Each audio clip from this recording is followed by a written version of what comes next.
Welcome to Life Planning 101, brought to you by Smart Money Group and Kennedy Financial Services in Eastland, Texas. Tune in every week as we share important information to help you and your family live life on purpose. Insurance, investments, legacy and tax planning, and much more. All covered now on Life Planning 101.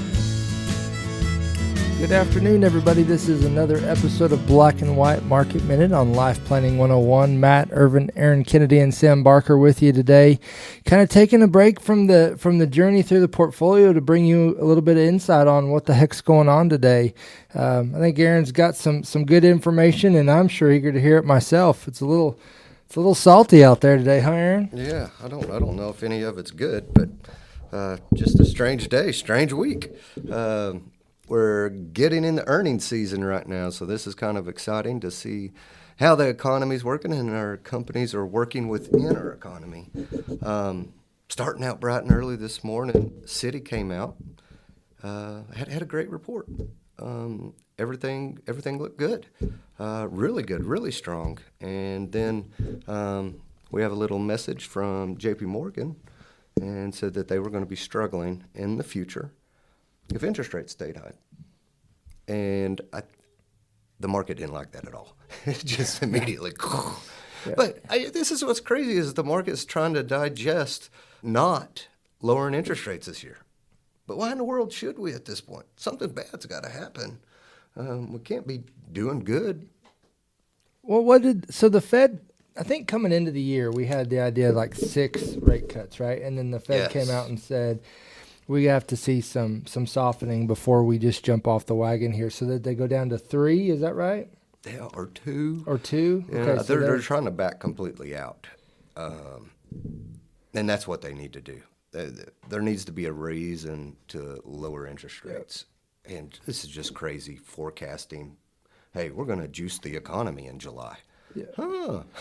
Well, something kind of interesting. We were recently at a conference, and they had someone that was very familiar with the Fed talking and comparing about that this is the most aggressive Fed ever. And really, we got into an area about, maybe Powell hasn't raised it as high or as quick, but he's been higher for longer. That, Volcker's kind of that comparative nature, right? So at this point, based on the chart they were showing, he's been more aggressive than Volcker has in combating this. So it's kind of an interesting position. Absolutely. He's been fastest rate increase in history. I'm not exactly sure that he shouldn't go higher. That's probably the path we need to be on. That's not popular, and that's not what the market has priced in, but that's what would slow things down. We are a debt-riddled country and an economy, and that's the only brakes we have. It's a lot harder to go out and get a loan or put things on your credit card when interest rates continue to climb up. So it's kind of an interesting perspective. So when I think about that, they were trying to apply the brakes softly. We used to use that boat functionality where you'd kind of feather the gas, right? So you'd kind of slow down easily.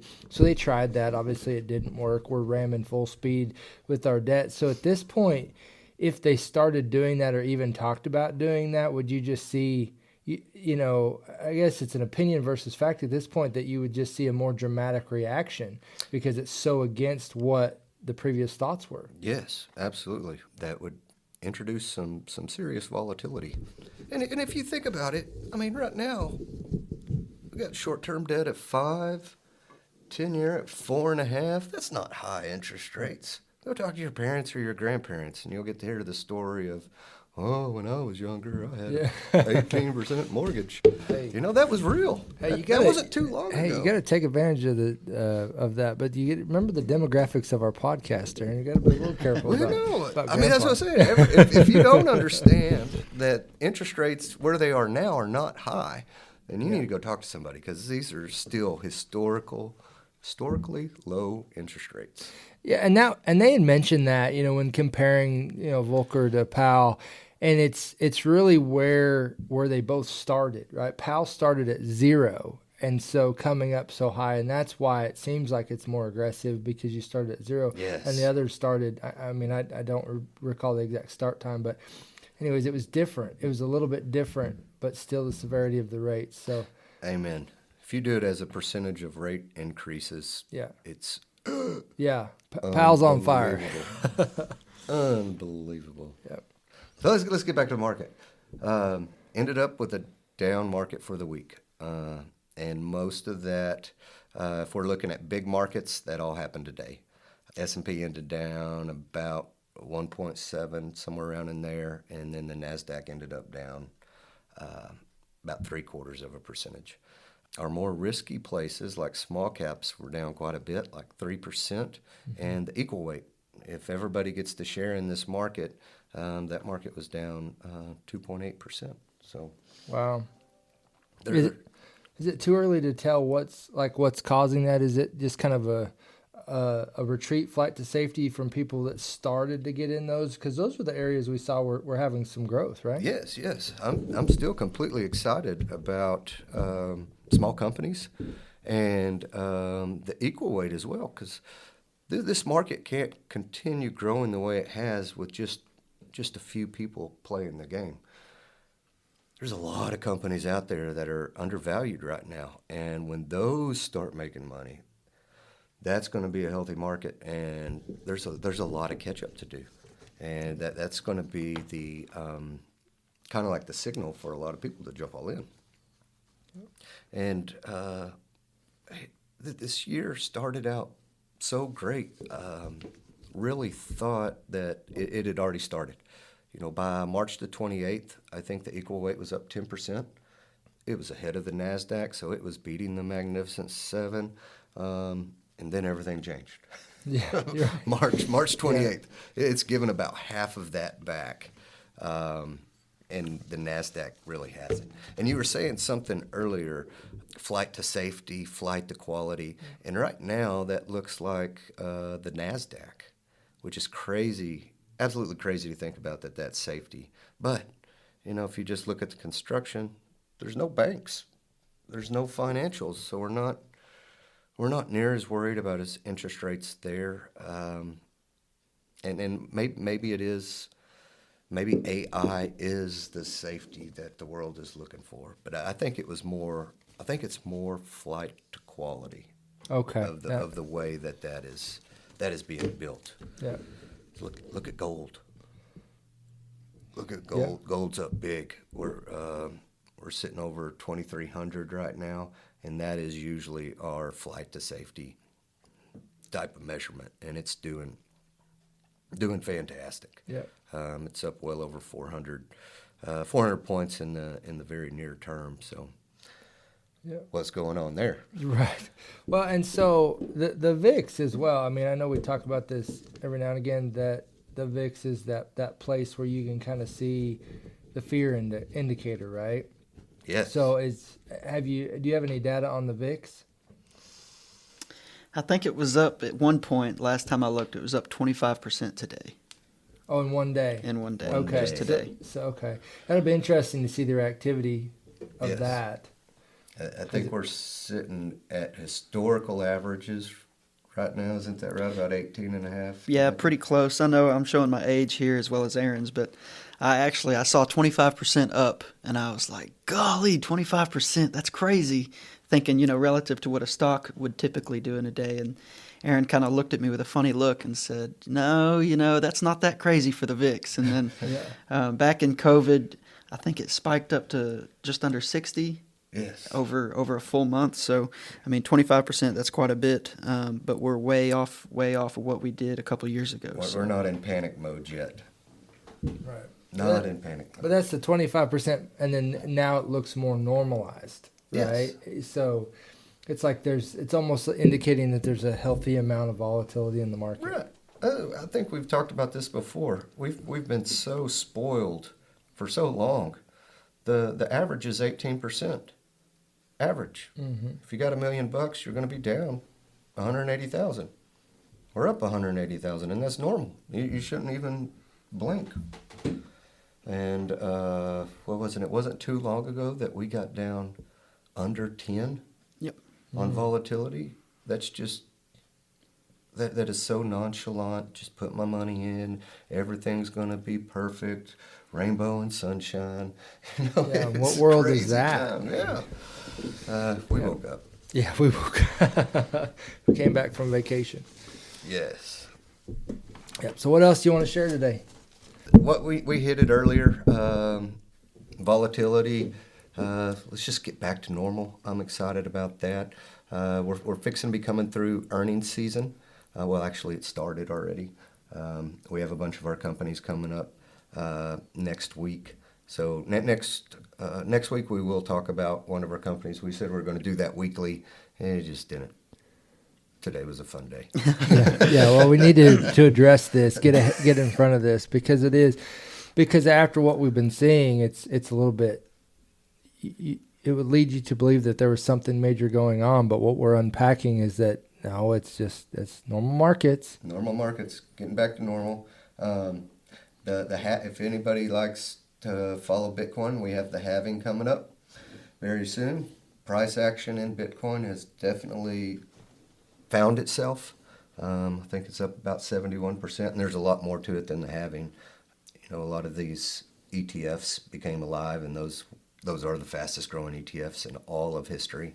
So if you're looking, it looks like a lot of people are looking to protect themselves from lots of debt, sovereign debt, and they're going into alternative currencies, which is, gold, which is Bitcoin, and I need to go look, but I'm sure there's some other currencies out there that are a flight to safety, and we're going to see a big pickup there as well. It's pretty exciting stuff. So before we get wrapped up, any last minute topics? Sam, do you have any thoughts? Yeah, I haven't been watching and monitoring as much as Aaron has this week, but we have had a few conversations just about kind of investor habits and reactions. And we were looking at an interesting chart on an aggressive mutual fund, and you can kind of track the flows of the mutual fund. If you look back going into early 2022, or I guess more like early 2021, we're looking at this chart, and it shows the institutional investors as opposed to everybody else. And the institutional investors, there's a lot less volatility in the flows of assets into and out of this very risky mutual fund, whereas the everybody else, the normal investor, they're really jumping in at that euphoric time. They were jumping into early 2022, and then as the market did what it did in 2022 coming down, they were all jumping out, and the institutional investor kind of stayed flat or did a little bit of the opposite of what everybody else did. So it's interesting. Hopefully I'm moving a little bit away from everybody else and what everybody else would do, and more towards what the institutional investors are doing and what the big guys are doing. And that's kind of the goal for everybody, is to don't be quick to action when you're investing. Make sure you're doing long-term strategy and not reactionary emotional investing. So that's kind of the... Yeah. This is actually a fascinating chart. We're talking about getting it laminated to show people. And I think everybody at this point has heard of the retail versus the institution, or dumb money. There's a movie out there on Netflix, and it's specifically talking about GameStop. Oh, yeah. That's the movie. I think that's the title of the movie. Yeah. It's Dumb Money, because most people invest emotionally and do the wrong thing at the wrong time, and boy, we captured it. Sam captured it in these charts. It is really, really cool. Well, and when you think about, when you go back to the fundamentals of it, institutional versus retail is worth about 7% a year, right? 7% annualized a year, difference between 3 and 10. So, I mean, you can see it in this chart. It's pretty wild to watch, because they both start at one point, and you see the retail go way up and crazy and wild. But at the end of the day, the institutional wins by a landslide. Yeah. So, oh yeah, they were buying when it was in the blood in the streets, yep. And retail fled like the world was going to end. Yeah. Well, and fascinating. I guess to the institutional guys' defense, they didn't leverage their houses to buy GameStop, so which we would never recommend, by the way. No recommendations there. So anyways, watch the movie if you get a chance. It's really it's eye-opening. Pretty awesome. Well, thank you, gentlemen, for your insights as always, and appreciate you unpacking today a little bit about what happened and giving us some confidence in what to look at going forward. I know you've been busy with the rebalance, so that's exciting. And I think I'm most excited to hear about, some of the other funds in the portfolio as we get through earnings, kind of get that new data and see what everybody's looking at. And I know Sam's going to be listening intently to those earnings calls to make sure we don't miss anything. And it's going to be a lot of fun, and appreciate anybody's insight. So I know we're getting some feedback. Appreciate what's coming in. Always looking for more. Send us a note. Let us know what you want to hear about. If there's something you're seeing in your portfolio that you want us to unpack and unfold, we can sure prioritize that a little bit. So it's been a lot of fun. So anyways, but I guess if we're all wrapped up today, guys, Sam has nothing more to say today, so that's good. Short-winded. Yeah, but I appreciate everybody. We do as your firm. We appreciate you and your business, and God bless everybody. And that'll wrap up today's episode of Black and White Market Minute on Life Planning 101. Thank you for joining us for Life Planning 101, brought to you by Smart Money Group and Kennedy Financial Services. If you have questions, you can email them to lifeplanning@kennedy-financial.com. Be sure to tune in next week for more Life Planning 101. The opinions expressed herein are those of the firm and are subject to change without notice. The opinions referenced are as of the date of publication and are subject to change due to changes in the market or economic conditions and may not necessarily come to pass. Any opinions, projections, or forward-looking statements expressed herein are solely those of the author, may differ from the views or opinions expressed by other areas of the firm, and are only for general informational purposes as of the date indicated. Securities offered through Calton & Associates Incorporated, a registered investment advisor, member FINRA SIPC. Investment advisory services offered through Smart Money Group LLC. Kennedy Financial Services and Smart Money Group LLC are separate entities and are not owned or controlled by Calton & Associates Incorporated.